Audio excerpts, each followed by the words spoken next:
Hello and welcome back to my craft room. It's the 29th of December today and I'm itching to get going on my slow stitching project for 2022. So it's a little bit early, but I thought, well, I might as well get everything prepped and ready to go, and I'll show you what I've put together. So I've got pretty much everything I'm going to need except the actual fabrics. It's in this beautiful bag which was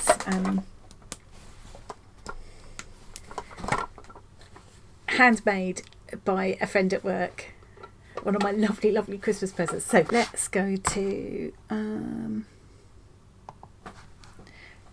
desk and I'll show you what I've got. So this is the lovely bag that Avril made me, and it's got all of these. It's got little magnetic fasteners here, lovely carrying handle. So this is going to be my little portable slow sewing kit for 2022. It's got pockets all along the inside here and all along the outsides to put everything I might need in. So let's show you what I've started to put together. So the idea, hang on, I'm going to come back up here again because I didn't tell you what it's about. So I'm going to have like an ongoing project which I'm planning to last for about 3 months probably. Let's see how much I'm enjoying it. It's going to be boho bunting, and I'm going to be using the amazing bags of scrap bags that I got from Bazaar. I'll put a link to them below, so you can check them out if you want to. Beautiful recycled pieces of clothing and fabric waste really that come over from India. So I'm going to be using those. I want to make some other little hand sewn projects as well with them, but the sort of ongoing thing is going to be this boho bunting, and what I want myself to do is make one of the little pennants that goes on the bunting every week, probably for about 3 months. That will give me enough to hang up in my craft room. If I'm really enjoying it, I might just carry on, and if I end up with 100 metres of bunting, well, it'll be lovely for parties, won't it? So and then I'll do some other projects with those beautiful little pieces of fabric as I go along as well. So enough waffling, let's go back to what I've put together in here now. So inside, this is another little Christmas present. This is from one of the things that Sandy gave me, Sandy from work, which is lovely. I've got these pretty little scissors, which I love. I wanted it to be full of things that I'm just going to love to work with. Here's some little fish-shaped buttons that also came in my order from Bazaar. And then when I've been at vintage fairs and things, I pick up old sewing boxes and stuff, just because I can't resist them. So this is rather manky looking, but I love it. Old tape measure, still perfectly serviceable, I think. Yeah, it's probably filthy, but I don't care. And this really old looking thimble as well. It came in the same vintage sewing box. I don't actually tend to use a thimble very much, but I just like them. So I put that in just because I think it looks cute in that little purse. So those are all in there. I do need my good pair of dressmaking scissors. I've got this, again, was a vintage sewing box. So it's like a needle case. Now, anybody who's watching this who's more of an expert sewer than me might be able to tell me exactly what kind of needles these are. So if I just get one. So they've all got these like 2 eyes. There we go.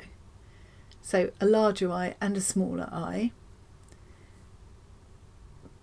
which seems to make sense. You could use different types of yarn in there, or embroidery thread. But what's intriguing me is this kind of ball end. I haven't seen that before. Is it for some kind of tapestry or darning or something? If anybody knows, that one just looks like a straightforward tapestry needle or darning needle to me. It's not got the sort of ball end. And this one,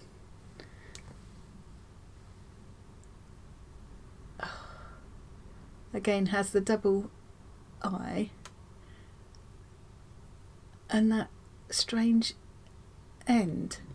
So yeah, if anybody can sort of shed any light on that for me. So I'm not sure what I'm going to do with those. I just thought it might be handy for threading ribbon in and out of things and stuff like that. So I've put it in just because I like it. Again, vintage sewing box find, and always good to have a stitch unpicker handy. I love tins. I love any kind of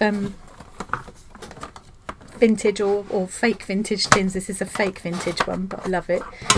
And in here are some genuinely vintage threads on cotton bobbins. Wooden bobbins, and I love them, and I think this is a perfect time to use them, because if they're a little bit scrabbly like that, it doesn't matter, I can work with it. They're called, quite a lot of them are called, like this one is called machine twist. You couldn't, I wouldn't bother to put that on my machine now, there's not enough of it, but it'll be lovely for hand stitching with. This one says gossamer thread. That one's nylon. Another gossamer. Silko. Good old Silko. And then there are these. I just love these. So the idea is, I've been hoarding these for ages, but I thought, well, I may as well use the threads. And then I saw this amazing idea I think I saw it on Pinterest, or it might have been when I went to the knitting and stitching show. That could have been it. But somebody had these mounted onto wooden plaques, so they could be used for hanging things on. I thought, what a brilliant idea, that would look amazing in my craft room. So once I've used them, obviously I will leave all these lovely paper labels on, and I might even give them a coat of just matte varnish just to preserve them. There are more of them in here as well. These are a bit smaller ones, some of these. I think some of these are silk as well. That one says machine silk. Now, does that mean it's actual silk? I guess so. Oh, it feels like silk. Very, very fine. So, yes, I will use those during the course of this year for all my slow sewing projects. I've also got this, which was a bargain at work. They were just knocked down to, like, I don't know, something daft, like £1 or something, so I grabbed them. The cotton embroidery thread. I don't know what it's called, but anyway, yeah. I thought that would be really good for my slow stitching as well. I don't need a massive amount. It's quite straightforward, really. Scissors, needles, pins, I don't need an awful lot. And then there'll be just room in this bag to put whichever little pieces of fabric I'm working on at the time. Now I've got some other little bits and bobs in here. Not so pretty, not so vintage, but actually really, really useful. The sort of dressmaker's clips that you use instead of pins. These are vintage needles, but still perfectly good to use, I think. So these are darners, actually, but they still look perfectly good, don't they? In very good condition. I won't be using them for darning, but I might be using them for similar kind of techniques. And then these, I don't know what these are called, these ones. I just love them.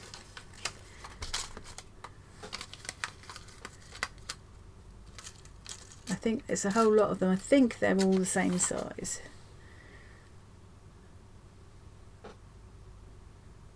I just think those are just going to be lovely to use. I want everything in this bag to just fill me with joy when I look at it and make me want to get stitching.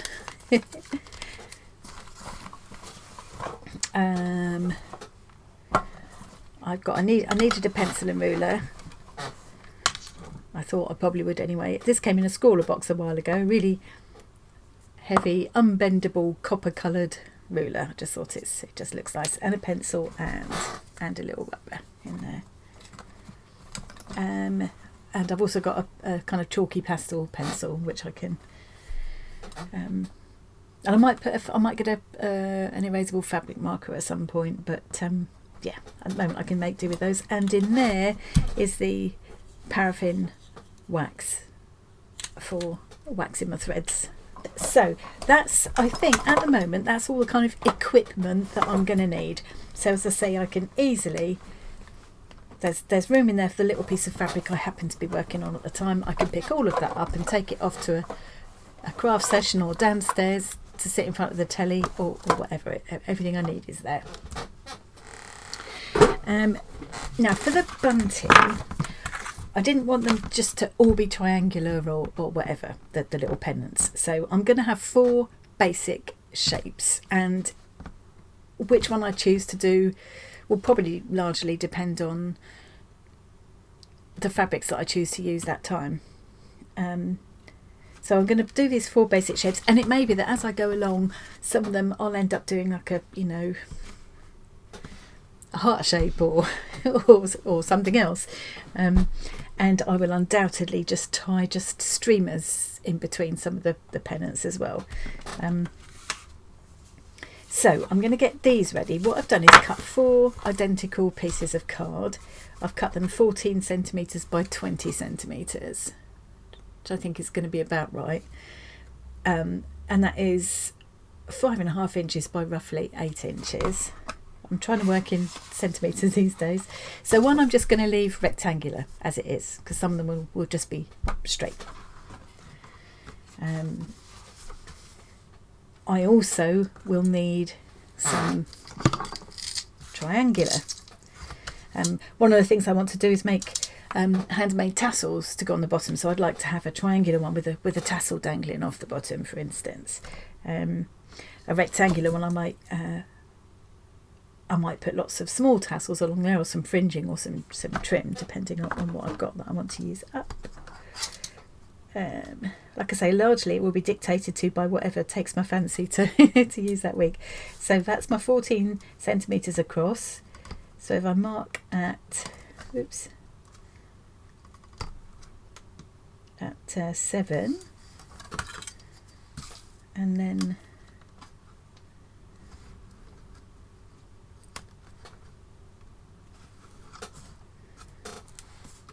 join up from the corners down to that centre point.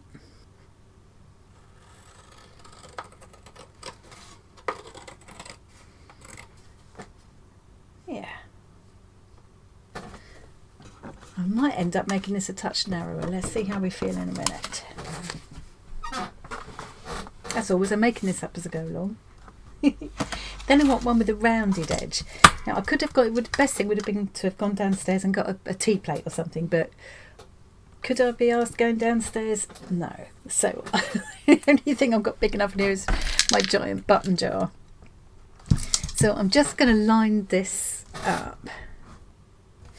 Yeah, I think what I need to do is mark. I'm going to mark 4 centimetres there. 4 centimetres there. Oops. I can't lean my head over it without getting in the way of the camera, so it's a little bit awkward.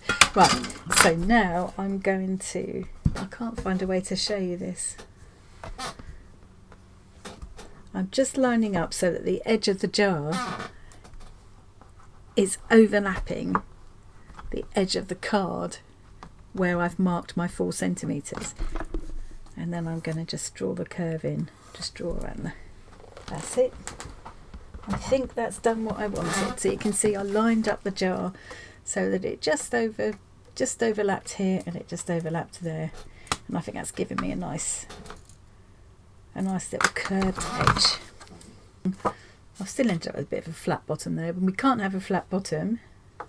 Yeah, chances are that I'll end up with some just kind of weird and wonderful shapes. I don't know.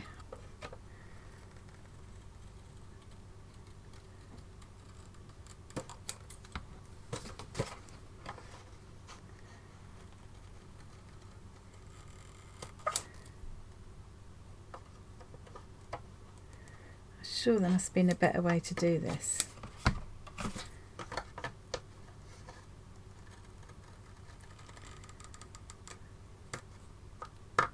It's okay.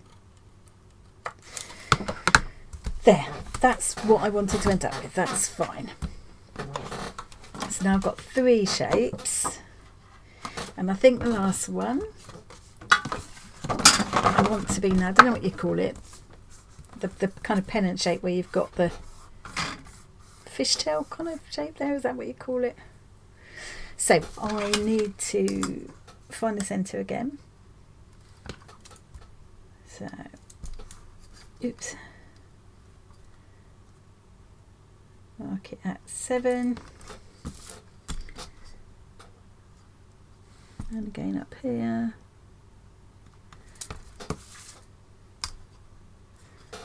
Join them together. So that's halfway across. Okay, so how deep do I want my little swallowtail to be?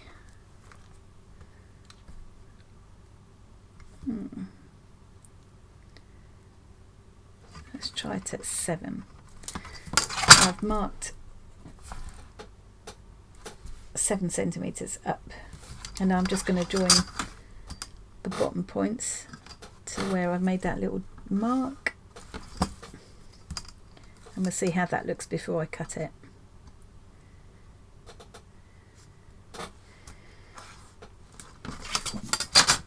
Yeah, quite like that.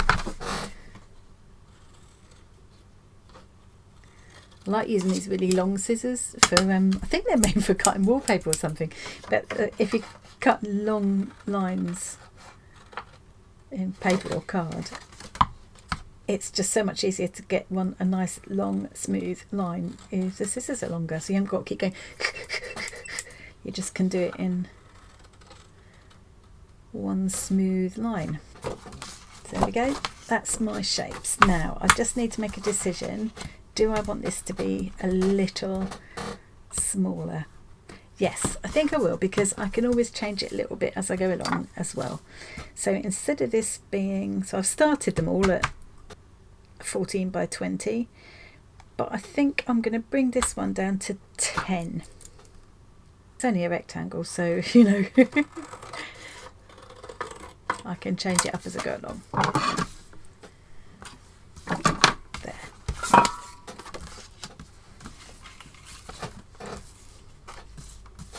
Yeah, and I will probably, I might even keep hold of this, because I will probably have small streamers in between here and there as well, or just tied, just strips of torn fabric just tied. Yeah, so that's it. That's my templates all ready to go. They'll fit into my bag as well.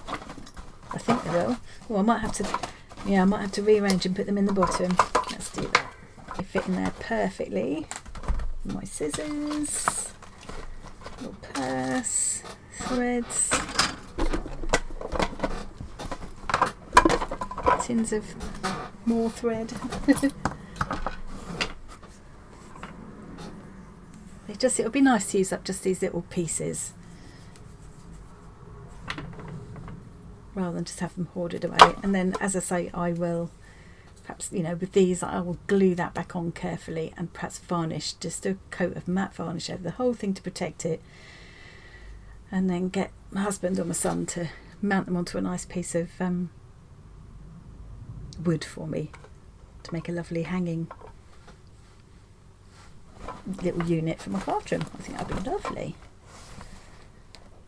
So that's those.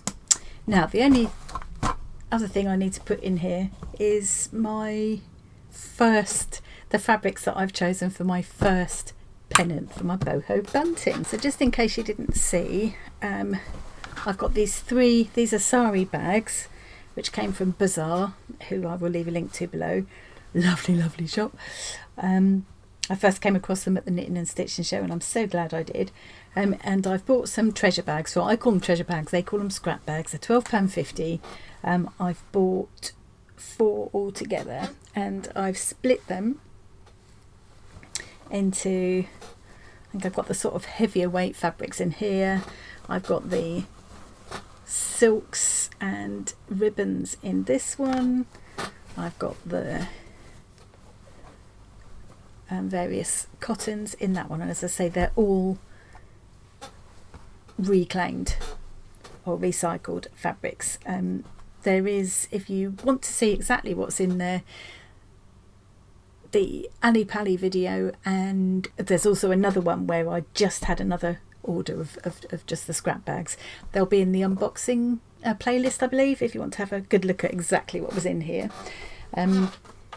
There were also, I put them all in here, I think this one was mine anyway, so not that one. but there were also lots and lots of, they include lots of other bits and bobs.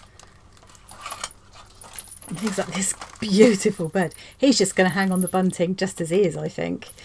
I just love him. I love him. I might even try sort of seeing if I can do another one myself, make my own version.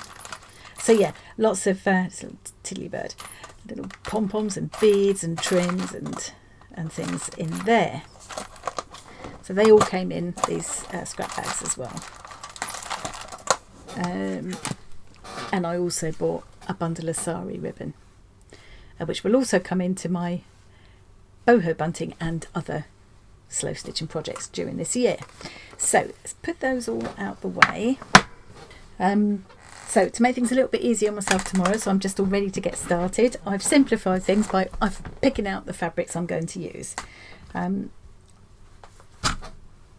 It was really hard. I mean, this is just for one. This is just for the first pennant. So obviously, I won't necessarily use all of these fabrics, but I might use small pieces of several of them. So now this is an exception because it came from a beautiful embroidered.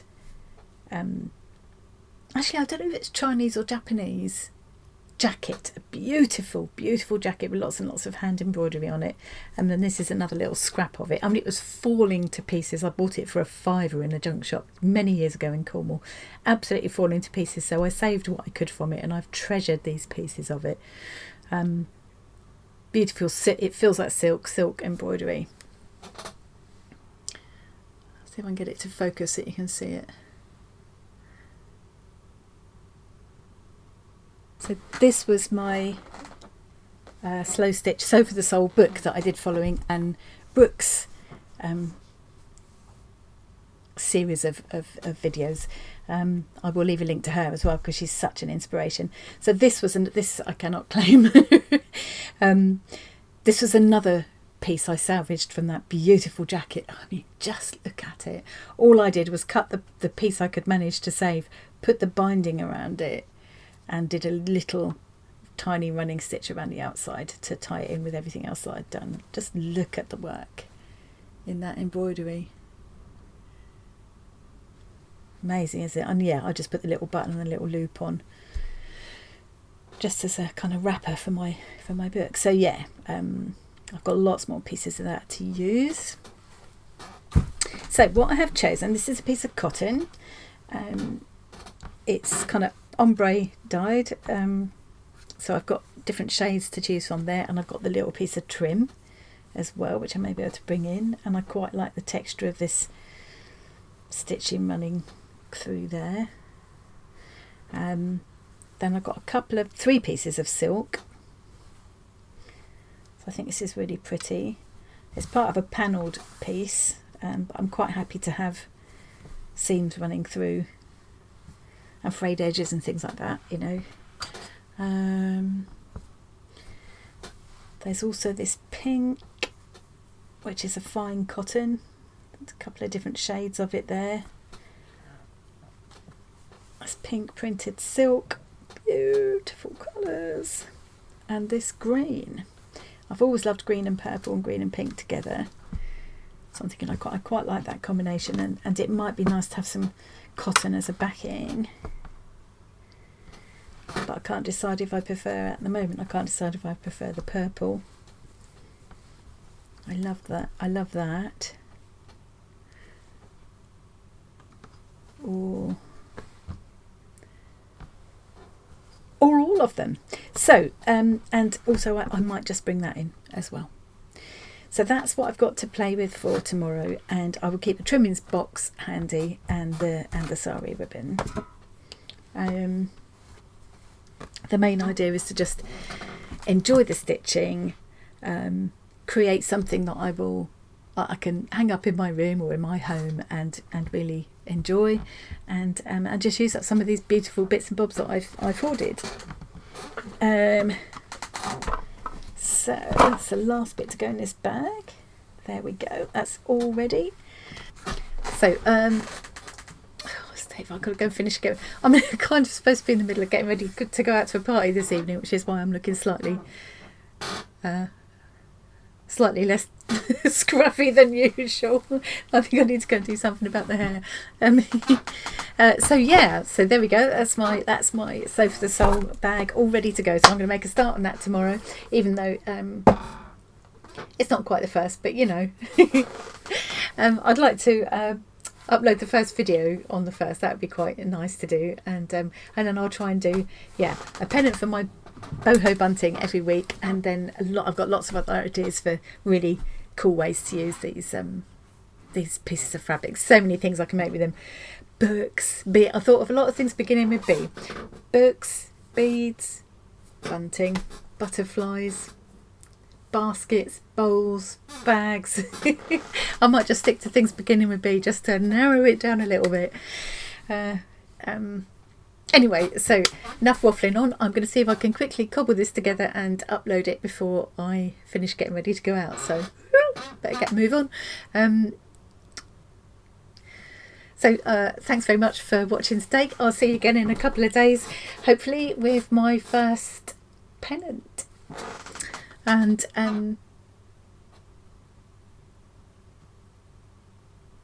that's it. That's all I've got to say for now.